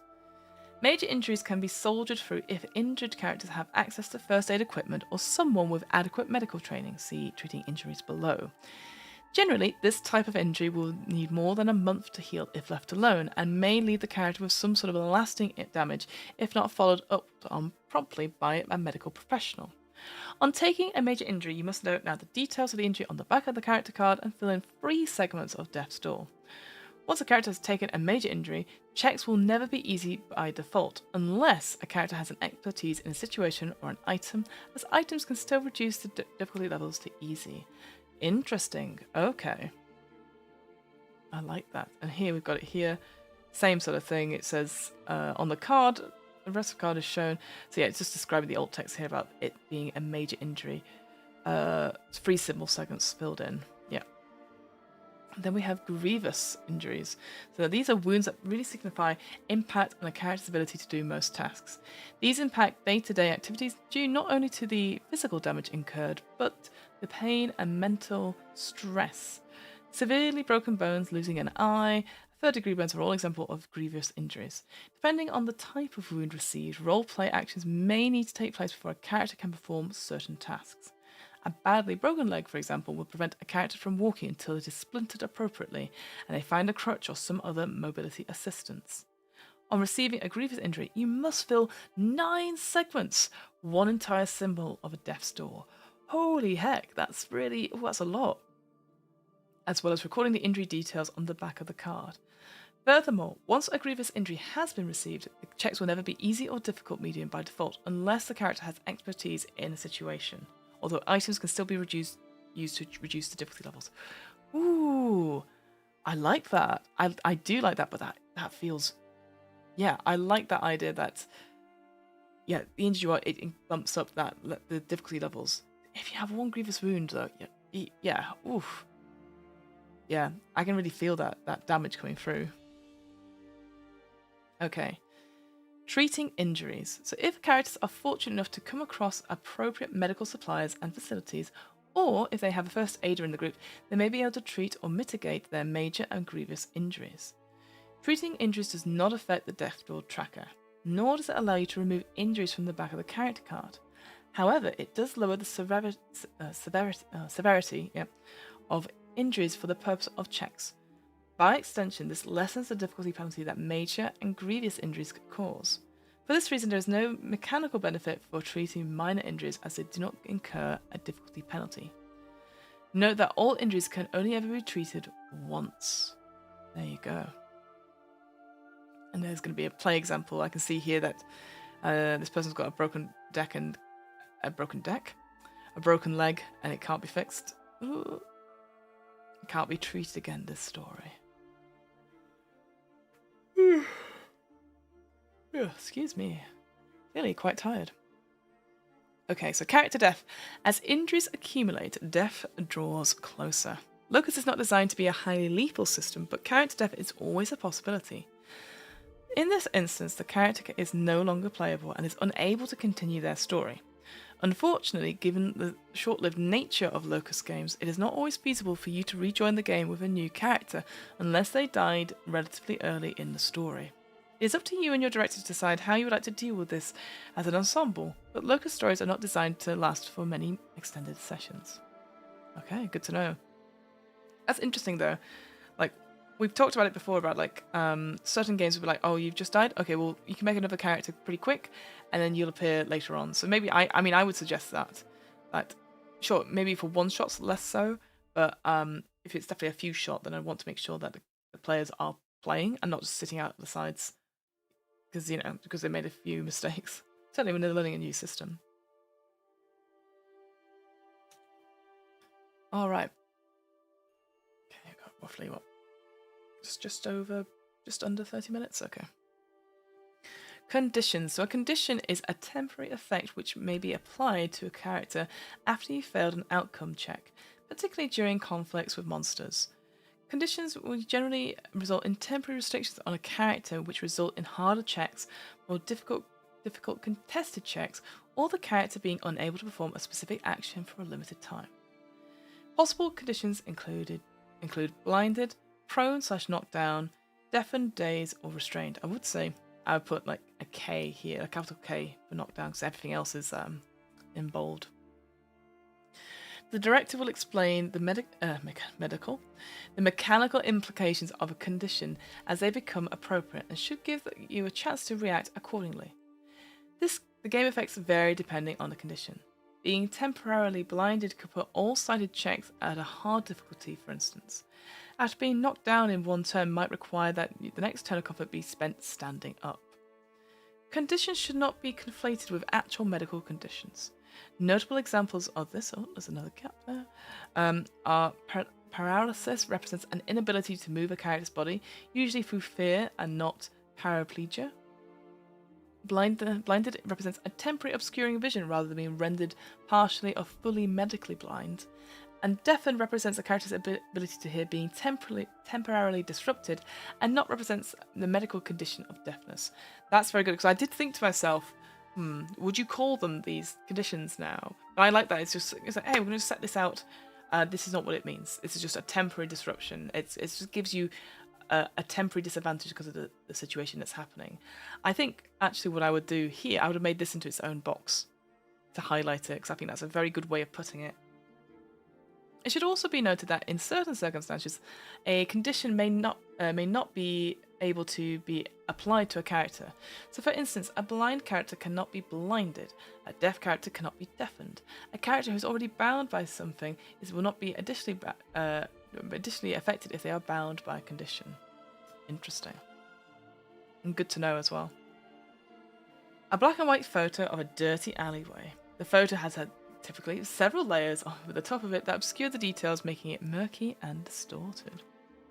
it looks similar. It's a different picture of a dirty alleyway. It's a different one from the other dirty alleyway. There's no rubbish here. Okay, and items. So items in Locus are designed for either active use or passive use. Active use items are presented to players on special item cards and have rules for potentially great benefits attached to them. So, for example, lanterns, crowbars, firearms, etc. Passive items are items which do not warrant a card but still exist in the universe. For example, house keys, scraps of paper, pocket lint. Oh yes, the most famous of all of all items is the pocket lint. So here's an example: the anatomy of an item card. I love stuff like that. So we've got the alt text says a filled out item card showing a crowbar item for example purposes. That's great. I think that's great because you don't. Here's the thing: this is just an image of this, and then around it you have like the sort of key of like, oh, this is the name part of it. This is like you don't need to go into that much detail if you've got this sort of thing. So I think this is actually a perfect example of short alt text. If we didn't have any of this, for example, any of this text around it, then I'd expect all of this to be written in the alt text. Because the reason is, and I know it sounds silly, but if I don't say it, I will feel bad for forgetting. If the image doesn't load, it's something I always said to my academics. It's like if the image didn't load, or the website goes down for whatever reason, and you can't find the image to replace it, or the video breaks, you should always have your whatever it is you were displaying in text format in some way. It might not be the prettiest thing in the world, but at least then you have that context there, so if you need to remake it, you can, but also so that people can still read it. If like, oh, I can't read the video, but here's a transcript. I can't see the image with the description stuff, but here's the text in it, so I can make my way through that. So, and it's fascinating how so many people would never do that. And it's the same thing I said about the Hollows black and white version recently. The main mechanic they had, which like the visual image they had, looked very cool. Didn't have any text around it describing what it was, and there was no alt text. So if that image wasn't there, I think you would have gained from context clues what the dice mechanics were, perhaps. But I thought it was very poor, and I thought it was very poor that they did that with the black and white version. They just took the image and just plonked it in without any alt text. There you go. Anyway, so we've got on this item card at the top left we have the name of it, which is crowbar. On the right we have size, small or large. Small items can be pocketed or thrown into the bag. Large items are too large to be concealed and will usually need to be carried in your hands. It looks like the size thing, I'm guessing it's supposed to be large because it's like two circles, one inside the other, and the bigger half of the bigger circle is coloured in. So I assume this is a large crowbar, probably hard to hide.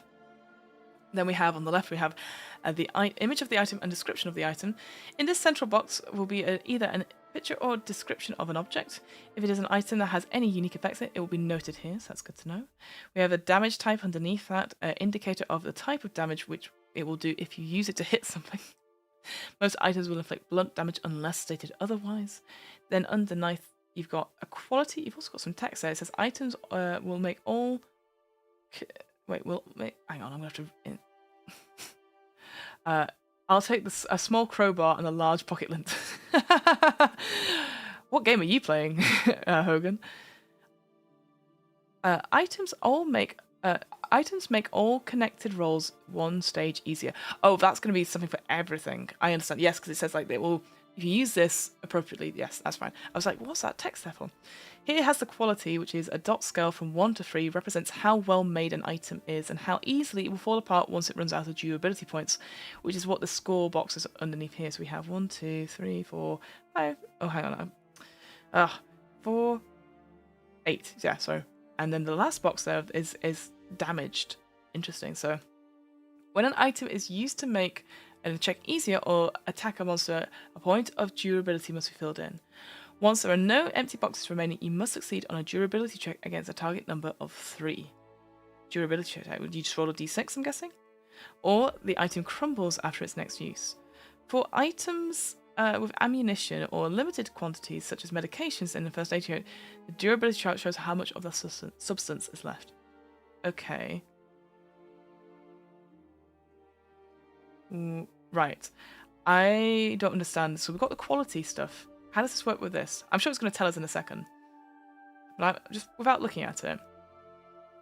Quality of 2. So how easily it will fall apart once it runs out of durability points. So It's very likely to. It's not as likely to fall apart here. So this is durability. The durability here is 8, and then when it gets to damage, that's when you've got to roll against a target number of 3. Then what does that do? I don't know. I'm trying to work things out. It's going to tell me in like 2 seconds. I know, but I'm always trying to work it out myself. So active use items are items that the director gives you. Their status recorded on cards. You can use these items during play to lower the difficulty check of an item by 1 grade. The check was hard, appropriate item reduces to medium, and the same with medium, it becomes easy. This occurs even if the characters are under the effects of a penalty such as an injury. There are some actions which may only be possible to attempt if the appropriate item is used. So, for example, a bolted metal gate may not be openable without the assistance of an item such as a hammer, a crowbar, or even a blowtorch. Yes, absolutely. Active items decay as they're used. Oh, so this is where we're going to get it. So, nothing will last long before it falls apart in the character's hands, breaks, malfunctions, or runs out. Every time an item is used in a significant manner that requires a check, it loses one of its durability boxes on the item. So, the one from this sort of thing down here. In order from left to right. Once the damage box is filled, so that one right at the end there, where it says damage, if a character wishes to use the item again, they must make an additional durability check for an item using the following each action check. Okay.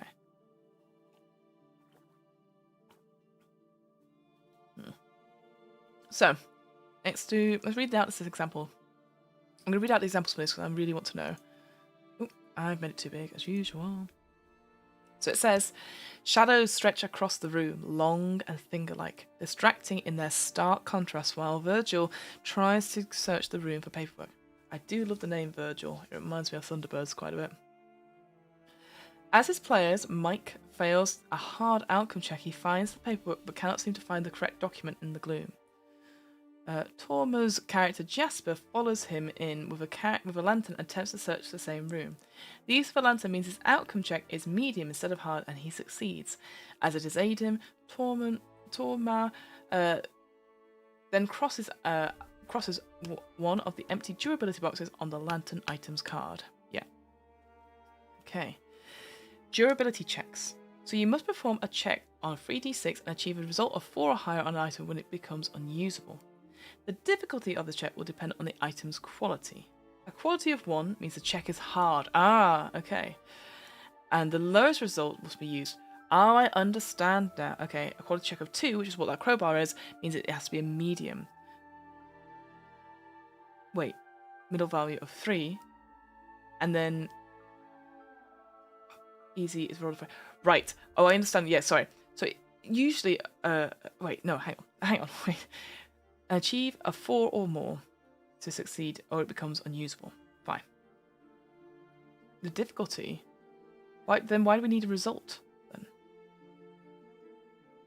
Oh yeah, because sorry, that's right. Because we need to know which dice we're using. I understand now. So the difficulty is always going to be 4, but because of the quality, so that difficulty check is using the middle value of your dice. Yes. I understand now. So therefore, higher quality items are less likely to break.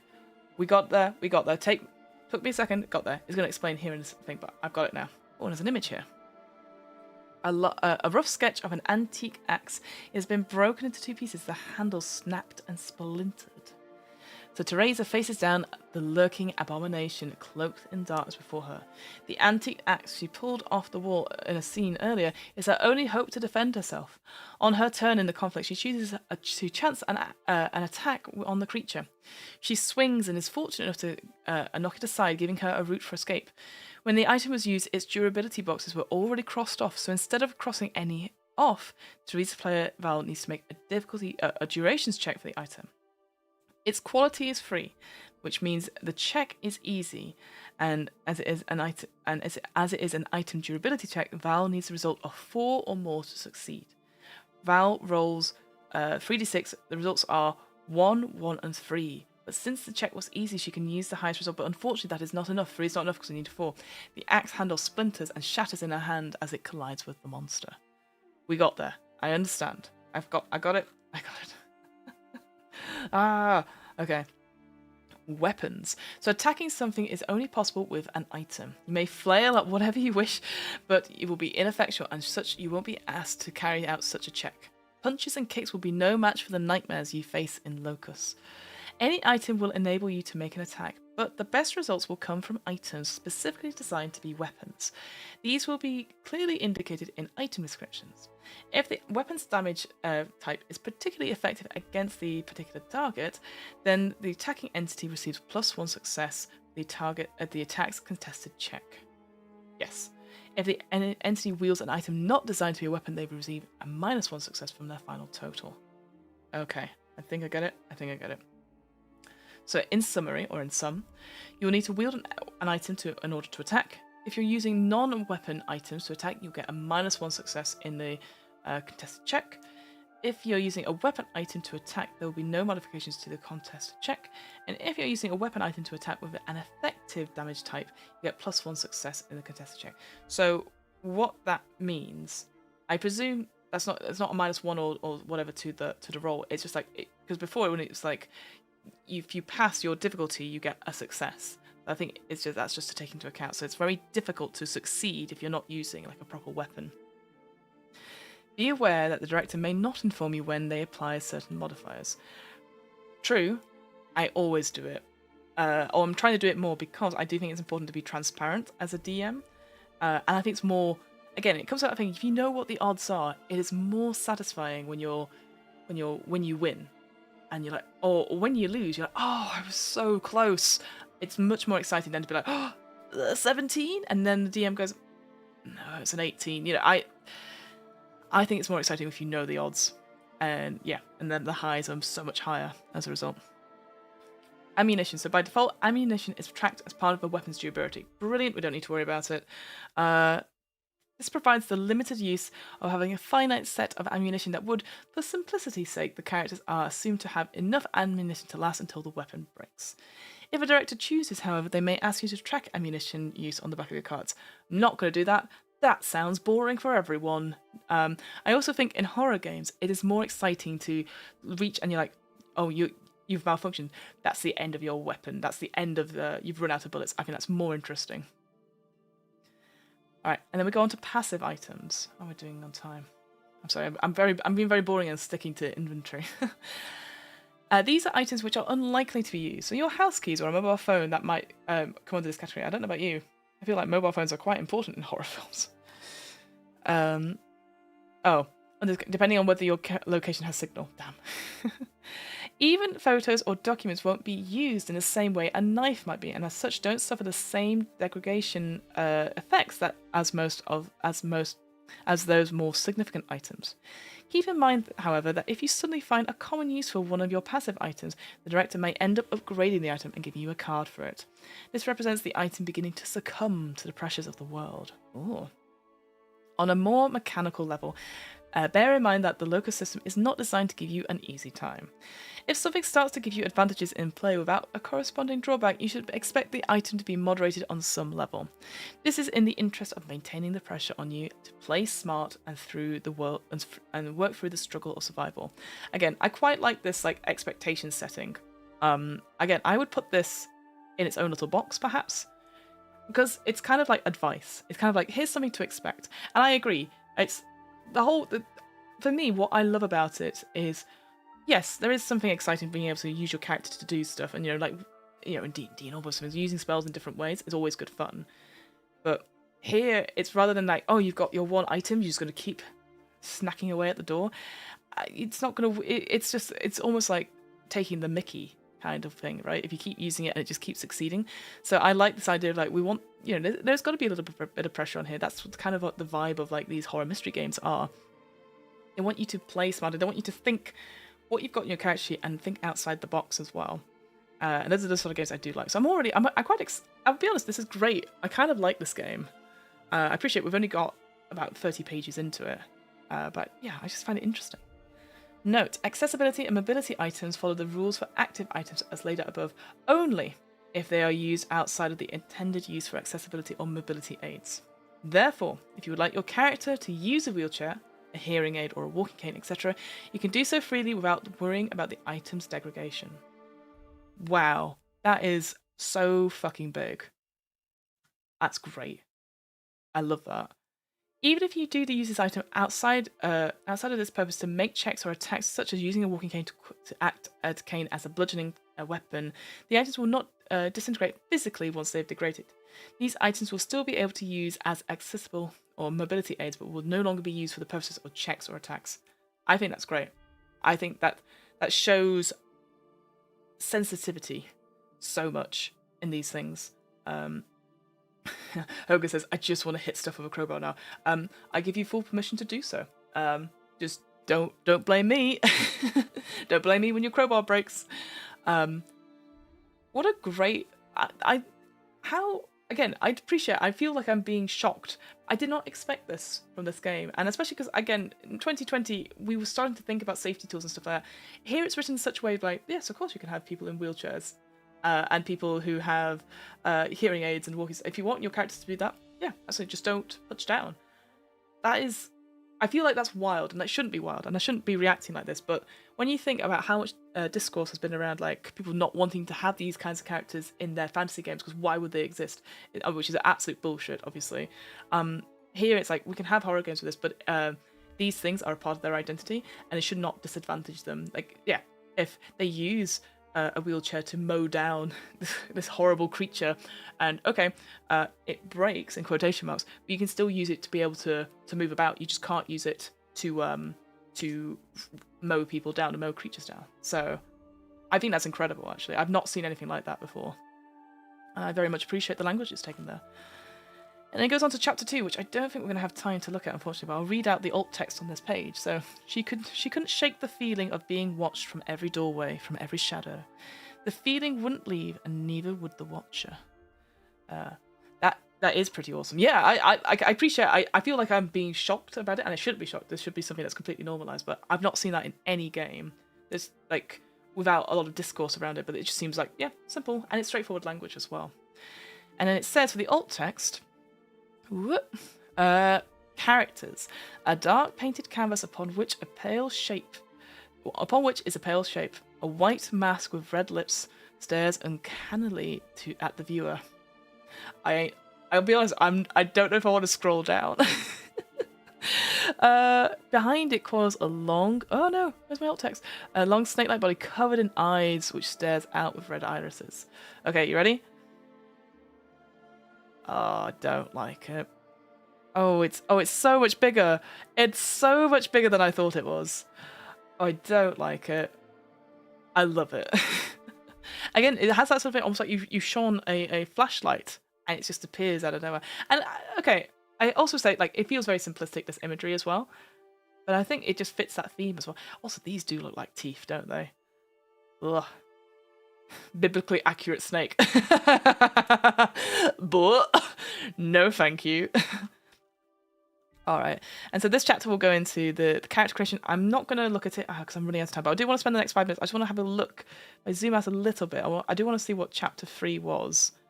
Because I think we've got a good idea of, like, because this is going to cover how to create characters and stuff. Well, lots of blank space there, and I would say, yeah, they've got some alt text on it there as well. I'm just going to quickly go through. So yeah, it's a shame we didn't get to, like, what the haunts were and how do we create them and stuff. And really, what did the cards do? Ooh, there's some attitudes as well. Interesting. Oh, I'm going to have to look at this further, I think. Another image there with alt text. Hooray. Attributes. Got 16 points to spend on these attributes as a cost of 1 point per attribute. All attributes start as 1 point by default, and this is not included. Okay. I've got some more descriptions about what the attributes do, those sort of negative attributes. Skills as well, we never got into skills. Starting items. Experience, progression, can we level up? I don't know if I'd want to level up. God, this image is horrible, isn't it? Oh, a black and white photo of a dark cellar. Nope. Absolutely not. And here's an example of a character here, a Virgil played by Mike, so example of stuff there. And yeah, it'll be interesting to see the full character sheet at the back. So these are examples. So they go through the whole thing. Yeah, like a bit at the back as well, like a bit more history about particular this particular character, Virgil. This is quite interesting, actually. because obviously they've used these characters throughout the play examples, and now we have their character sheets, so we can look back and forth as well, and like the thinking behind them. That's actually quite smart. I like that, because often we have those play examples, and then we don't necessarily have those character sheets. But here the character sheets are integrated with the characters from the play examples. I think that's quite smart. There's three players there. Don't move. Don't move.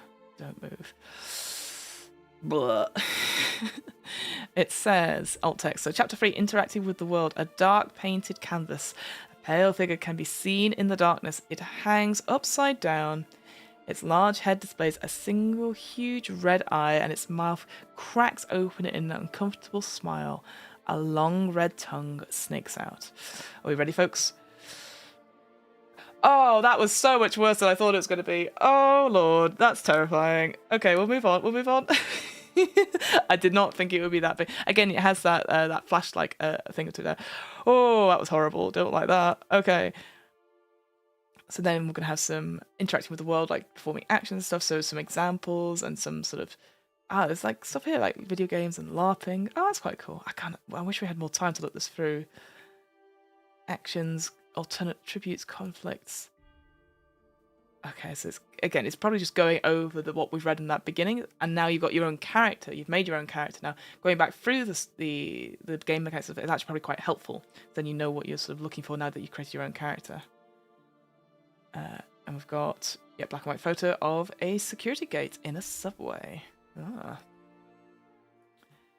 A black and white photo of some scaffolding against an old building. Love the old text nightmare image reveal game.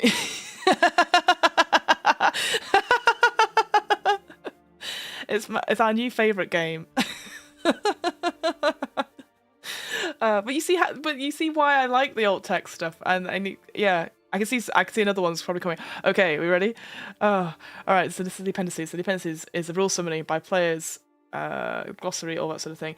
A dark painted canvas upon which a white shape, a mask-like face with a manic smile and wide red eyes. Behind it, however, is an unnaturally shaped body,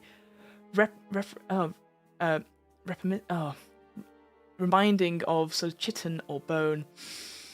A clawed hand reaches forward. Okay, are we ready, team? Oh, no. I don't know, it wasn't as bad as the other one, but I still don't like it. The cartoon eyes really creep me out. Again, that flashlight light look. Oh, gosh, nightmare. Oh, is there another one? A dark painted canvas upon which a white shape similar to a cow skull, a socket burns with red eyes and smile. Oh, we've had this one, I think. Yeah, we've had this one. Okay. Whew. Okay, and so this is the rule summary. So then we have these. Perfect. So again, these could have been separate sheets that we could have downloaded, which would have been nice to have. Death's Door. So we've got, what, 4 sheets there? 1, 2, 3. Oh, 3 sheets. Okay. Again, if you turn this sort of landscape, that would have been a lot easier. Not a lot easier, but maybe you can format it a little bit better. Because I will say, like, the formatting has been fine to read through.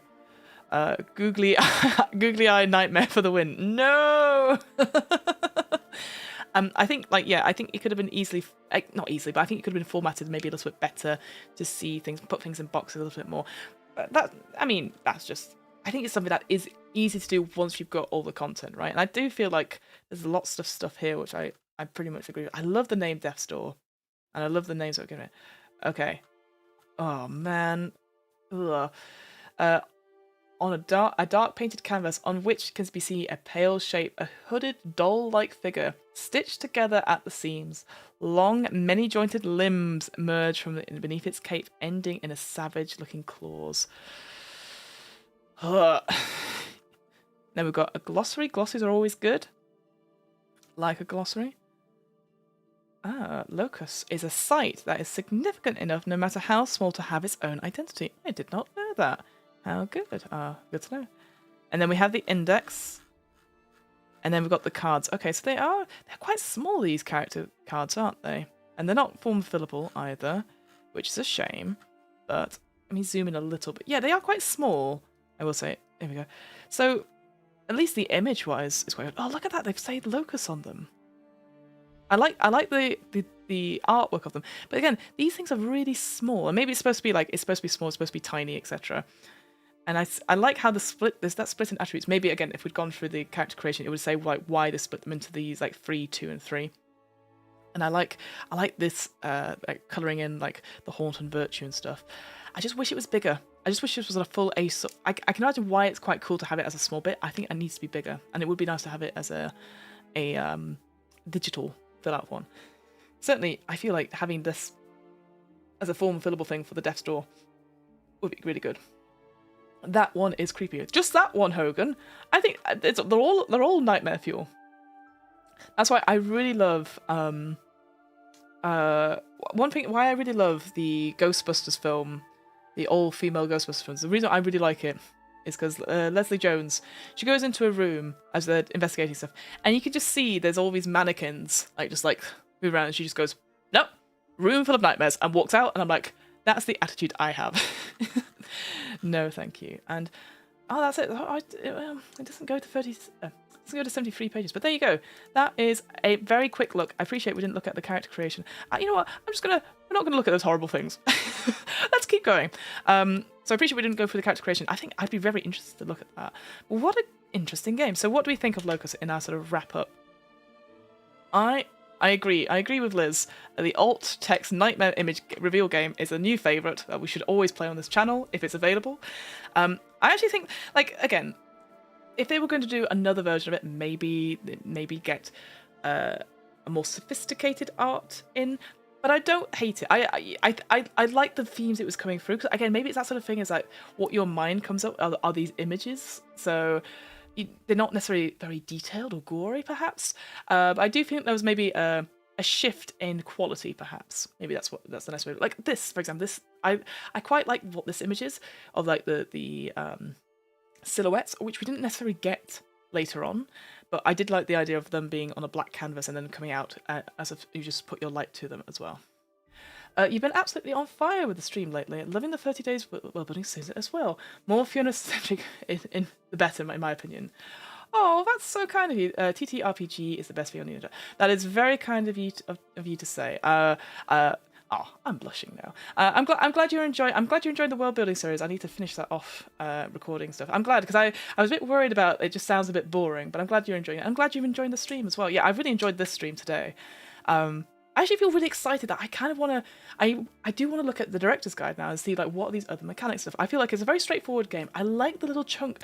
Not chunk. I like the crunchiness of it. It feels like it's different, and I like the terminology and the what's the word? The terminology it uses, like the director and cast. I know that seems very simplistic, but then calling the haunts and the virtues, giving names to the NPCs, the foils. That's something almost like a play and a staging of your mind. I think that's just been great. It's really, really interesting. I think, and the system's different. I really like that as well. So spoiler-free teaser that the director's guide brings in surprise mechanics for how many cards you have, etc. Oh, interesting, Liz Campbell. Oh, okay. Yeah. Very unsettling horror vibes. I really like that. Yes, I did wonder, like, if you just suddenly have loads of cards, you're like, oh, no. There you go. Yeah, so I feel like I would love to recommend this this thing. So I'm gonna put another link to it in the chat, so you can go check it out on itch, that itch page. You can also check it out on Drive-Thru RPG. Like I said before, the Drive-Thru RPG doesn't have links to their only has this and another one of their games on it. But the reason I want to recommend their itch, actually I'm gonna put it up here so I don't forget, is that it does have stories. It does have scenarios for Locus. So again, as the one thing that was missing from this, it might be in the director's guide, to be fair, where it's got stories and scenarios.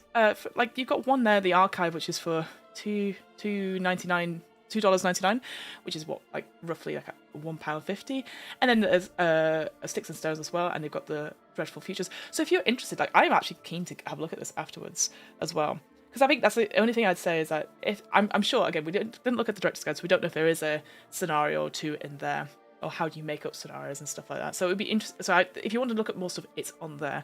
Unfortunately, their website isn't active anymore. Maybe they're not active as a group, which is a shame because I think I've actually really enjoyed this one. I know I'm a big fan of horror games, And I guess don't be put off by the price. Like I was initially. Admittedly, I was put off initially, but I think it's worth it. You get 2 books, one that is for the players to get them excited about playing a game and interested in that sort of thing. Because I feel like there's stuff here.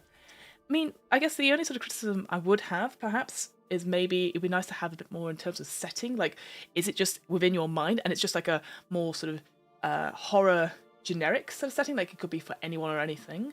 It would be nice to have examples, because that's the thing why I looked Cult, The Lost Divinity, is because it has this idea of a world that we were once all angels and gods and we fell, and now reality is tearing itself apart as these archons are controlling us, and that's why we see, the veil is torn and we actually see the reality of life. So it's a mixture of like the Matrix and deities and all that sort of thing, and that's really cool. I really like that, and that makes me want to explore the setting. I wonder if it's something similar to this.